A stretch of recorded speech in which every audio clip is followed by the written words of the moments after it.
बारिश के बाद हुए 5 ओवर के रोमांचक मुकाबले में रचा इतिहास, सांस रोक देने वाला मुकाबला मिला देखने को। नमस्कार दोस्तों, स्वागत है आपका एक बार फिर हमारे चैनल में। दोस्तों आईपीएल 2025 का आज का मुकाबला बारिश के बाद सिर्फ 5 ओवर का हुआ, जहां पर दोस्तों दमदार बल्लेबाजी देखने को मिली केकेआर की, लेकिन आखिरी ओवर में पलट दिया मुकाबला युजवेंद्र चहल ने। तो पूरा हाईलाइट हम आपको इस वीडियो में बताएंगे, लेकिन दोस्तों उससे पहले आप भी इस दमदार मुकाबले को देखकर खुश है तो वीडियो को एक लाइक जरूर कर दें, और साथ ही चैनल पर नए हैं और अभी तक चैनल को सब्सक्राइब नहीं किया तो चैनल को सब्सक्राइब करके बेल आइकन जरूर दबा लें। तो चले दोस्तों जानते हैं इस बेहद ही शानदार व रोचक मुकाबले का पूरा हाईलाइट शुरू आज से ही। लेकिन दोस्तों उससे पहले आप कमेंट जरूर कर दें कि आप किस टीम को जीतते हुए देखना चाहते थे। तो चले जानते हैं पूरा हाईलाइट शुरुआत से ही। तो सबसे पहले बात कर लेते हैं आज के इस मुकाबले के टॉस की। तो दोस्तों आज के इस मुकाबले में सिक्का उछाला अजिंक्य रहाणे ने और गिरा श्रेयस अय्यर के पक्ष में। उन्होंने टॉस जीतकर पहले बल्लेबाजी का फैसला किया और यह फैसला बिल्कुल सही रहा, जब दमदार शुरुआत की पंजाब किंग्स की तरफ से दो तूफानी बल्लेबाज फ्रांस आर्या और प्रभसिमरन सिंह ने पहले ओवर की पहली गेंद पर वैभव अरोड़ा की गेंद को शानदार तरीके से कवर की तरफ चौके के लिए बाउंड्री लाइन के पार भेज दिया फ्रांस आर्या ने। तो वहीं पर इसके बाद पहले ओवर की आखिरी गेंद पर भी एक और शानदार चौका उनके बल्ले से देखने को मिला और ऑफ साइड में ही एक और शानदार चौका जड़ दिया। इसके बाद तो दोस्तों चौकों का यह सिलसिला जारी था, लेकिन चौथे ओवर में पारी का पहला छक्का लगा जब चेतन सकारिया की गेंद को प्रभसिमरन सिंह ने बेहतरीन तरीके से लॉन्ग ऑफ के ऊपर से स्टैंड में पहुंचाया। तो इसके बाद यहां पर शानदार परफॉर्मेंस प्रभसिमरन का जारी रहा और 5वें ओवर की पहली गेंद पर भी उन्होंने एक और गेंद को बाउंड्री लाइन के पार भेज दिया चौके के लिए। तो वहीं पर इसके बाद दोस्तों यहाँ पर 5वें ओवर की तीसरी गेंद पर भी प्रभसिमरन सिंह ने एक और शानदार शॉट खेला और इस बार दमदार छक्का जड़ा उन्होंने फाइन लेग के ऊपर से और टीम के स्कोर को 5वें ओवर में ही 50 रनों के पार पहुंचा दिया। तो वहीं पर 8वें ओवर की दूसरी गेंद पर भी यहां पर फ्रांस आर्या ने भी एक और दमदार शॉट खेला और इस बार उन्होंने भी गेंद को शानदार तरीके से 6 रनों के लिए बाउंड्री लाइन के पार भेज दिया। अब तो दमदार बल्लेबाजी दोनों बल्लेबाजों की पूरी तरीके से यहां पर देखने को मिली।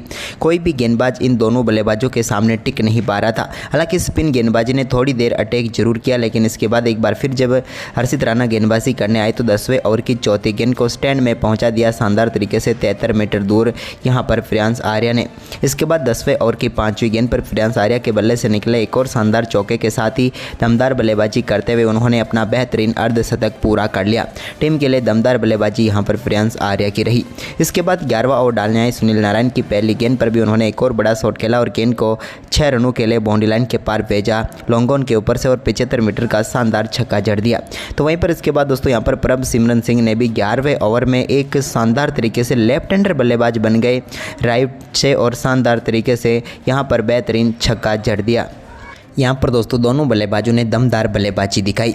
इसके बाद दोस्तों यहाँ पर शानदार बल्लेबाजी करते हुए एक और बड़ा शॉट खेलने में यहाँ पर कामयाब हुए सुनील नारायण के ओवर में, जब 11वें ओवर की आखिरी गेंद पर प्रभसिमरन ने एक और बड़ा शॉट खेला और गेंद को लॉन्ग ऑफ के ऊपर से पहुँचा दिया स्टैंड में। लेकिन इसके बाद दोस्तों यहाँ पर 12वें ओवर की 5वीं गेंद पर आंद्रे रसल की गेंद को स्टैंड में पहुँचाया पहले तो फ्रांस आर्या ने और एक शानदार छक्का डीप कवर के ऊपर से जड़ दिया।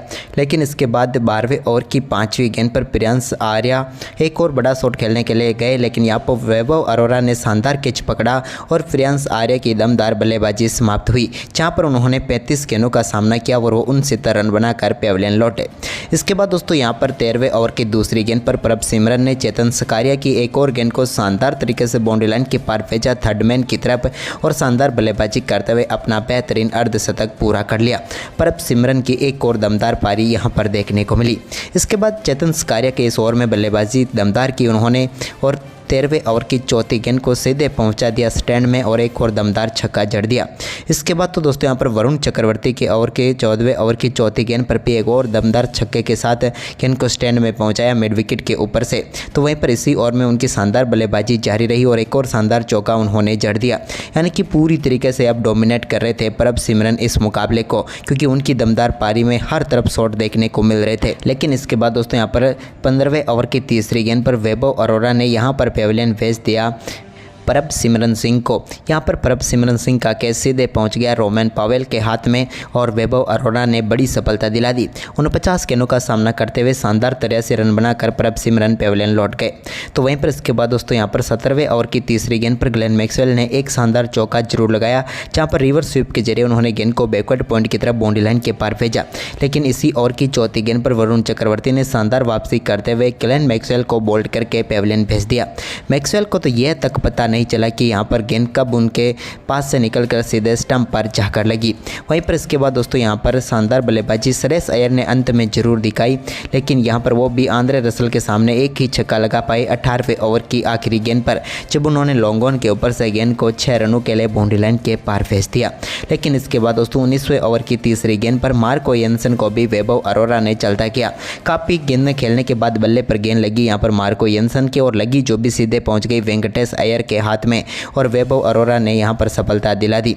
इसके बाद दोस्तों यहाँ पर जोश इंग्लिश ने आते ही एक शानदार चौका जरूर जड़ा थर्ड मैन के ऊपर से, लेकिन इसके बाद श्रेयस अय्यर ने भी 19वें ओवर की आखिरी गेंद पर एक चौका लगाया और एक चौका 20वें ओवर की 5वीं गेंद पर जोश इंग्लिश के बल्ले से देखने को मिला, जिसके चलते निर्धारित 20 ओवर में 201 रनों तक पहुंच पाई पंजाब की टीम और 202 रनों का लक्ष्य यहां पर कोलकाता नाइट राइडर्स की टीम के सामने रखा। यानी कि एक विशाल लक्ष्य रखने में वो जरूर कामयाब हुए। तो दोस्तों इस लक्ष्य का पीछा करने उतरी कोलकाता नाइट राइडर्स की टीम सिर्फ एक ही ओवर का गेम खेली थी और 7 ही रन बने थे कि तभी मैदान पर बारिश शुरू हो गई और इसके बाद तो दोस्तों बारिश ने रुकने का नाम ही नहीं लिया, जिसके चलते आज के इस मुकाबले को रद्द करना पड़ा और श्रेयस अय्यर की टीम जो कि जीत सकती थी इस मुकाबले को, उसमें उन्हें सिर्फ 1 अंक के साथ ही यहाँ पर मायूस होना पड़ा, क्योंकि बड़ा स्कोर तो ये खड़ा कर चुके थे। लेकिन दूसरी तरफ यहाँ पर कोलकाता भी सोच रही होगी कि हम इस लक्ष्य को चेस कर लेंगे, लेकिन ऐसा हुआ अब दोनों टीमों के बीच की आखिरकार एक अंक से दोनों टीमों को संतुष्ट रहना पड़ा। तो आपको क्या लगता है इस मुकाबला अगर पूरा होता तो क्या आंद्रे रसल की टीम जीत सकती थी इस मुकाबले को या फिर बाजी मार जाती पंजाब किंग्स? हमें कमेंट करके ज़रूर बताएं और इस वीडियो को अपने दोस्तों के साथ ज़्यादा से ज़्यादा शेयर जरूर करें। धन्यवाद।